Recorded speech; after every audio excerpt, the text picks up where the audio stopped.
తెలంగాణలో ఉన్న బీజేపీ వాళ్ళ అభివృద్ధి కార్యక్రమాలు చేస్తే తెలంగాణలో చోటు లేదు.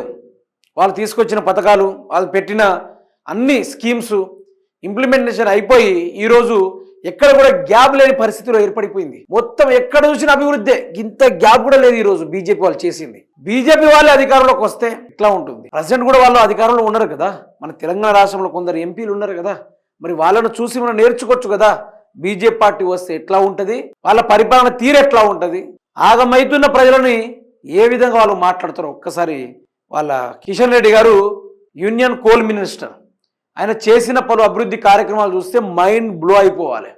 వీడియో పాతదే, బట్ ఇప్పుడు మాట్లాడాల్సిన సమయం వచ్చింది. ఒకసారి మీరే చూడండి. ఇక ఎంత గొప్పదంటే ఈ ప్రపంచంలో ఇటువంటి గొప్ప స్కీమ్ని ఎవరు తెచ్చి ఉండరు నాకు తెలిసి. అసలు ఎక్కడ కూడా ఈ వ్యవహారాల్లో కూడా తెచ్చి ఉండరు. ఒకసారి మీరే చూడండి. ఇక చూడండి, ఫుల్ వాటర్ మొత్తం పుష్కలంగా. అంటే ఇక్కడ అంత గొప్ప కేంద్ర మంత్రి అయి ఉండి చూడండి, మళ్ళీ ఒకసారి చూడండి, వాటర్ చూడండి, ఆ నల్లాలకు దండ ఒకటి. అక్కడ మన కేంద్ర union coal minister Kishan Reddy గారు ఓ 10 మందిని గ్యాదర్ చేసుకొని ఆ గల్లీలల్లా నీళ్ళు తీసుకొచ్చే కార్యక్రమం. ఇది పెద్ద ప్రాజెక్ట్, ఇది వరల్డ్లోనే అతి పెద్ద ప్రాజెక్ట్ ఇది. దీని పేరు ఏం పెడదాం మిత్రులారా అంటే, ఏం పెడదాం మీరే చెప్పండి. నల్లా ఖుల్లా వాటర్ అనేది ప్రపంచంలోనే అతిపెద్ద లిఫ్ట్ ఇరిగేషన్ లాంటిది. అది పెద్ద పెద్ద మోటార్లు, అది కేజీఎఫ్ మోటార్లు. ఆ కేజీఎఫ్ మోటార్లు గట్టిగా నీళ్లు తోడి, ఎక్కడి నుంచి, పెసిఫిక్ మహాసముద్రం నుంచి నీళ్లను తోడి మధ్యలో ఆ ఫిల్టరేషన్స్ ఉంటాయి, అంటే బాహుబలి మోటార్లు. ఆ ఫిల్టర్ చేసిన తర్వాత కొంచెం ముందుకు రాగానే, 20 కిలోమీటర్ ముందుకు రాగానే ఆడ నుంచి మళ్ళీ క్లోరో కలుపుడు, మినరల్ కలుపుడు అన్ని కలిపి ఆడ నుంచి మొత్తం మళ్ళీ సెకండ్ ఫిల్టరేషన్ అయితే ఆడ నుంచి సీదా ఇక మంజీరా దాంట్లో కలిసి, అట్నుంచి మిషన్ భగీరథలో కలిసి అలా అలా అలా ఊర్ల దాకా, సిటీ దాకా తీసుకొని రావడం కూడా జరిగింది. ఇది ఎంత పెద్ద ప్రాజెక్ట్ ఇది. దీన్ని భారతదేశం గుర్తించాలి, ప్రపంచ దేశాలను కలిసి కూడా దీన్ని గుర్తించాలి.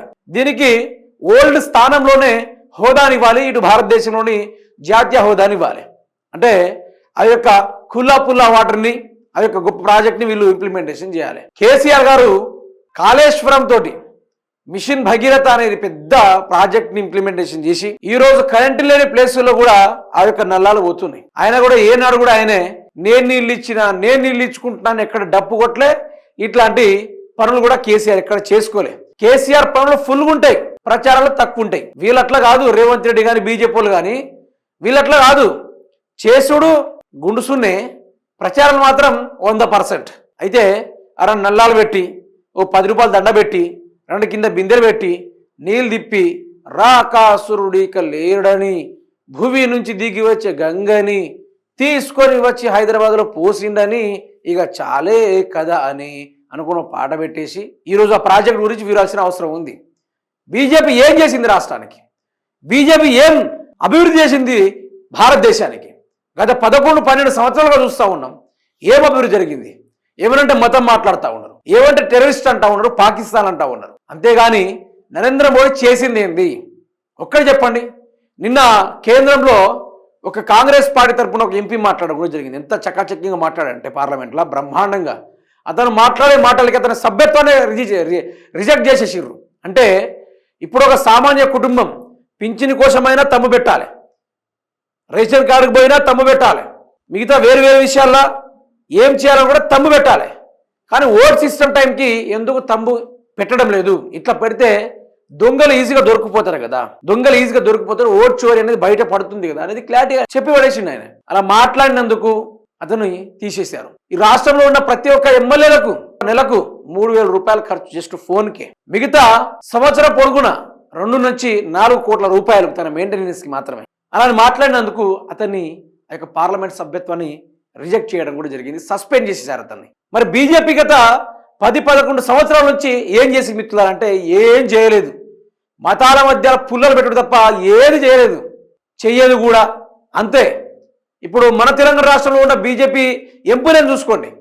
మొన్న ఖమ్మంలో పెద్ద దమనకాండ జరిగింది, అందరు ఇల్లు కూల్చేశారు. అక్కడ బీజేపీ వాళ్ళు వెళ్ళాలి కదా, ప్రతిపక్షం ఉన్నప్పుడు వాళ్ళు కూడా వెళ్ళాలి కదా, వెళ్ళి మాట్లాడాలి కదా, మాట్లాడలేదు. మూసి పక్షాల పేరుతోటి ఘోరం జరుగుతూ ఉంటే కిషన్ రెడ్డి గారు చెద్దరేసి ఓ 10 నిమిషాల కునుకు తీసినట్టు తీసి ఓ ఫోటో దిగి తిరిగి వచ్చిండు. మళ్ళీ దాని గురించి మాట్లాడే ముచ్చట్లేదు. కాళేశ్వరం కూలింది, మరి గతంలో ఉన్న ప్రభుత్వంలో ఉన్న కేసీఆర్ కట్టిండు. మేము నరేంద్ర మోడీ కోసం గులాంగిరి చేయడానికి లేము, మేము తెలంగాణ రాష్ట్ర ప్రజలకు సమస్య తీర్చడానికి ఉన్నాం. కేసీఆర్ కాళేశ్వరం కట్టిండు కాబట్టి అది కూలలేదు, దాన్ని రిపేర్ చేయడానికి ఈ ప్రభుత్వానికి ప్రెజర్ తీసుకురావచ్చు కదా. వీళ్ళే కదా అధికారంలో ఉంది కేంద్రంలో, మరి వీళ్ళు తలుచుకుంటే అది కాళేశ్వరం కాకుండా ఉంటుందా? వాళ్ళు తలుచుకుంటే మరి తెలంగాణ నీళ్లు దోచుకోకుండా ఏపీ ఉండదు కదా. వాళ్ళు తలుచుకుంటలేరు, ఎందుకు తలుచుకుంటలేరు?